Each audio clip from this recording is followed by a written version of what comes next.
Hari ini kita akan membahas topik yang sangat menarik, yaitu cara membangun personal branding.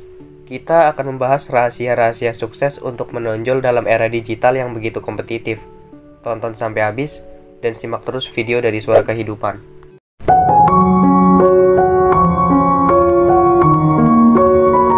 Personal branding adalah kata yang sering kita dengar belakangan ini. Tapi, apa sebenarnya personal branding? Jadi, personal branding adalah tentang bagaimana kita membangun citra diri dan membuat orang lain mengenali dan mengingat kita di tengah keramaian digital. Personal branding bukan hanya untuk selebriti atau pengusaha ternama, tapi juga penting untuk individu. Sekarang, pertanyaannya adalah, mengapa personal branding itu penting? Jawabannya sederhana. Dalam era digital ini, kita dibanjiri dengan begitu banyak informasi dan kompetisi yang sengit. Personal branding membantu kita untuk membedakan diri kita dengan orang lain, menunjukkan nilai-nilai yang kita miliki, dan membangun kredibilitas di mata orang lain. Nah, sekarang saatnya kita membahas tips-tips untuk membangun personal branding yang efektif. Ingatlah, ini bukan tentang menjadi orang lain, tapi tentang mengekspresikan diri kita dengan cara yang autentik dan menarik. Pertama, temukan keunikan lo, identifikasi keahlian, minat, dan nilai-nilai unik yang membuat lo berbeda dari orang lain. Kalau lo jago dalam hal tertentu atau punya pandangan yang unik, jangan ragu untuk menunjukkannya. Ingat, dunia ini butuh keberagaman. Kedua, gunakan konten visual yang menarik.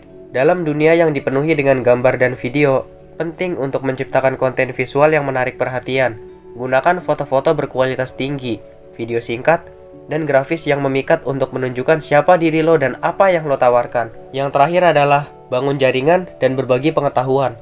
Personal branding gak hanya tentang diri lo sendiri, tapi juga tentang bagaimana lo berinteraksi dengan orang lain. Jadilah aktif dalam komunitas yang relevan sama minat lo. Berbagi pengetahuan, berkolaborasi, dan membantu orang lain akan membantu memperluas jangkauan dan meningkatkan reputasi lo.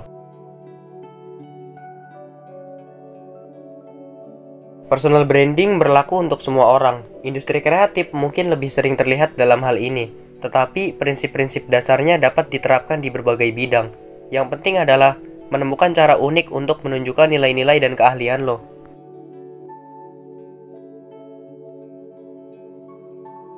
Personal branding gak berarti harus membagikan semua detail pribadi secara terbuka. Pilihlah konten yang relevan sama minat lo, dan ceritakan kisah-kisah yang memperkuat citra diri lo. Ingat, tetaplah autentik dan pertahankan privasi lo. Kesuksesan personal branding dapat diukur melalui berbagai metrik, kayak jumlah pengikut, interaksi dengan audiens, atau kesempatan kerja yang datang. Namun yang terpenting adalah bagaimana lo merasa tentang diri lo sendiri, dan bagaimana lo mempengaruhi orang lain secara positif melalui personal branding lo. Itu dia tips-tips penting untuk membangun personal branding yang efektif. Ingatlah, personal branding adalah tentang mengungkapkan siapa diri kita sebenarnya dan membangun koneksi dengan orang lain. Teruslah belajar, berkembang, dan tetap autentik. Jadi, jangan ragu buat mengekspresikan diri kita dan memulai membangun personal branding yang kuat hari ini. Terima kasih telah menonton video ini. Jangan lupa like, komen, share, dan subscribe. Dan jangan lupa juga untuk follow sosial media lainnya dari Suara Kehidupan. Sampai jumpa di video selanjutnya. Thanks.